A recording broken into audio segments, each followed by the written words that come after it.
ये कहते हैं newly elected Shri Chandrashekhar Azad is more intellectual than Bhim Prakash. साहब, अंधभक्ति में तो आप कुछ भी कह जाइए, उसकी तो मैं परवाह नहीं करता, और मैं इस मामले में भी घुसना नहीं चाहता कि कौन इंटेलेक्चुअल है कौन नहीं है। लेकिन दोनों लोग जो है जिंदा हैं, ऐसा नहीं है कि अवेलेबल ना हो। और मैं ये भी नहीं कह रहा आपके बीच में हमेशा जो आप लोग सोचते हैं कि फेमस होने के लिए नहीं, एक बंद कमरे में बस आप आ जाइए और चंद्रशेखर आजाद जी को बैठा लीजिए, रिक्शा में मुझे बैठा लीजिए, और वहां पर जो है जांच कर लीजिए ना आप, जो है हु इज मोर इंटेलेक्चुअल, पता लग जाएगा आपको जो है कि इंटेलेक्चुअली क्या होती है। दूसरी बात, जो काम मैं कर रहा हूं उस काम को एक बार जो है आप चंद्रशेखर रावण आजाद जी से जो है करवा कर देखिए। जो मैं काम कर रहा हूं, मैं जिस काम पर एक एक घंटा 2-2 घंटा बोलता हूं, उस पर केवल 15 मिनट का आप भाषण लीजिए उनसे, केवल 15 मिनट का। और जो काम वो कर रहे हैं उस पर जितना वो बोलते हैं, अगर वो आधा घंटा बोलते हैं तो मैं 2 घंटा बोलने की जो है आपको गारंटी देता हूं।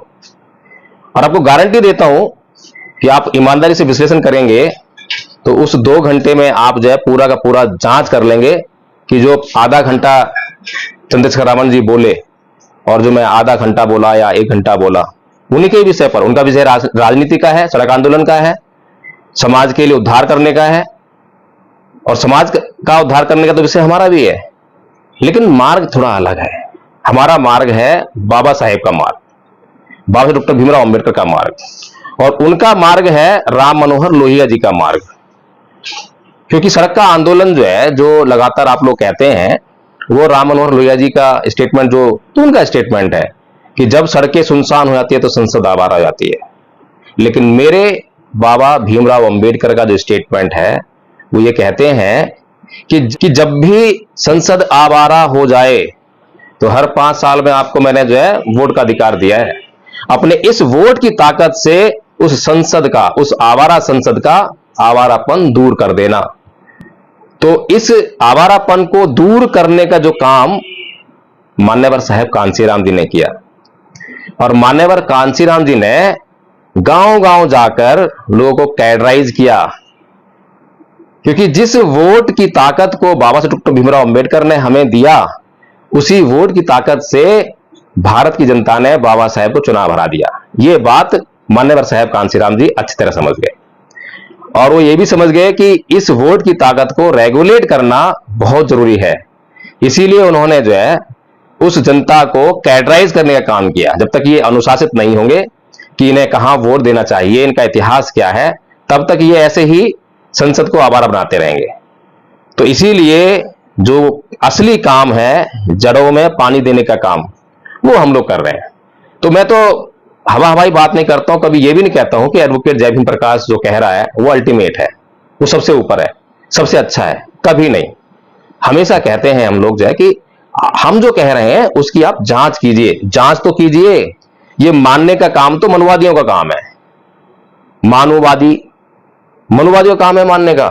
आप अम्बेडकरवादी हो, आपको जो है भगवान बुद्ध का दर्शन दिया है बाबा साहेब ने, और भगवान बुद्ध कहते हैं कि आप जो है मानकर मेरी शरण में मत चले आना। कि किसी ने कह दिया कि भगवान बुद्ध बहुत अच्छे, बहुत बड़े साधु संत हैं, बहुत बड़े गुरु हैं, वो भगवान हैं, ईश्वर हैं, ये सब सुनकर मेरी शरण में मत चले आना, बल्कि मेरी शरण में आने से पहले मुझसे अपने सारे संदेह मिटाना, सारे प्रश्न करना। जब सारे प्रश्न करके, सारे संदेह मिटाकर अच्छी तरह से मेरा मार्ग समझ में आ जाए, तब मेरी शरण में आना। और जब मेरी शरण में आओगे तो मैं तुम्हें वो मार्ग बताऊंगा, उस पर चलने का तरीका बताऊंगा, और उस मार्ग पर चलकर तुम्हारा कल्याण हो ही जाएगा। तो हम ऐसे महापुरुषों के अनुयायी हैं। आप क्यों कह रहे हैं कि चंद्रशेखर रावण ये है और जय भीम प्रकाश ये है?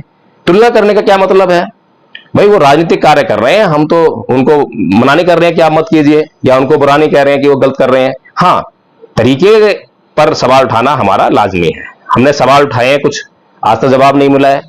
अगर जवाब नहीं मिल रहा है और सवाल करने पर पाबंदी आप लगा रहे हैं, तो आप जो है अम्बेडकरवादी नहीं है, आप मनुवादी हैं। क्योंकि मनुवादी लोग जो है सवाल करने पर पाबंदी लगाते हैं।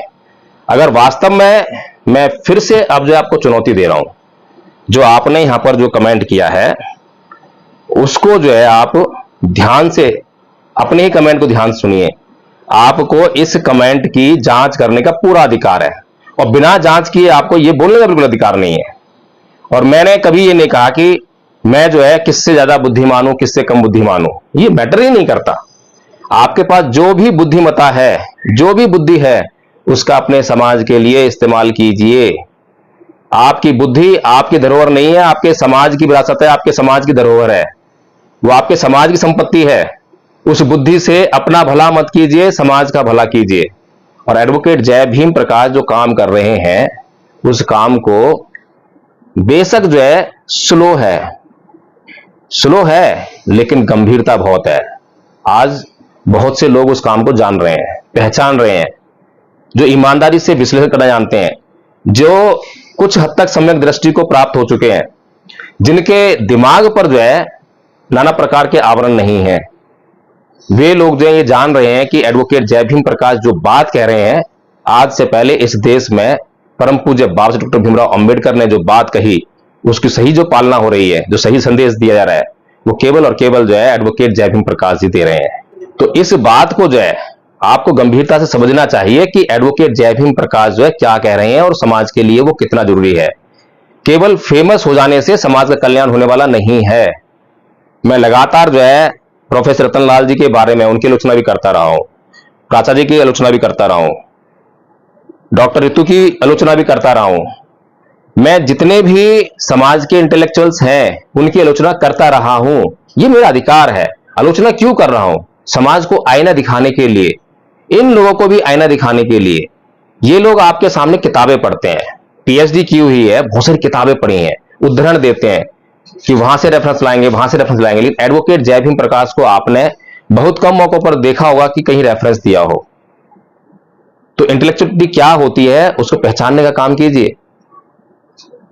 संत कबीर ने आपके सामने कहीं से उदाहरण पेश नहीं किए, कोई रेफरेंस नहीं दिए, कोई वेद पुराण पढ़कर नहीं आए थे उसे, बिल्कुल अनपढ़ आदमी थे, लेकिन उनकी बातों में मौलिकता थी, इसलिए समाज ने उनको स्वीकार किया।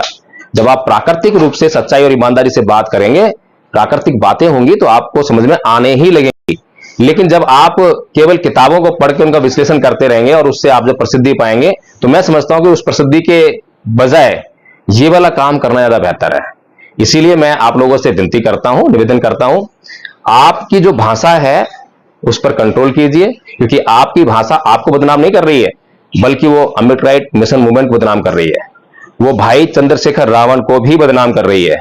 इसलिए अगर अंधभक्ति करनी है तो ध्यान से कीजिए। और एक बात कि चंद्रशेखर रावण जी के इशारे पर मुझे अनेकों ग्रुपों से, व्हाट्सएप ग्रुप से बाहर कर दिया गया है, और यह केवल इसलिए किया गया है कि एडवोकेट जय भीम प्रकाश के जो विश्लेषण होता है उस विश्लेषण से उन अंधभक्तों को दूर रखा जाए। कहीं ऐसा ना हो कि उन अंधभक्तों की अंधभक्ति दूर हो जाए, उनकी आंखें खुल जाए और वो सही और गलत की पहचान करने लग जाए। तो इसलिए जो है बड़े ध्यान से, बड़े गौर से अपने नेतृत्व को पहचानिए। केवल एक एमएलए, एक एमपी बनना जो है समाज सुधार का उद्देश्य नहीं है। समाज सुधार का उद्देश्य है कि व्यवस्था में परिवर्तन किया जाए, व्यवस्था को चेंज किया जाए। और बाकी के कमेंट्स मैं आपके सामने अगले वीडियो में पढ़ूंगा। बहुत सारे कमेंट्स आए हैं, मैं बहुत दिन से देख रहा हूं, लेकिन हंसी आ रही थी कि अभी तक मेरे समाज की क्या हालत है। मैं बाबा साहेब की बात करता हूं, बुद्ध की बात करता हूं, लेकिन बाबा साहेब और बुद्ध से अभी तक समाज का कोई लेना देना नहीं है।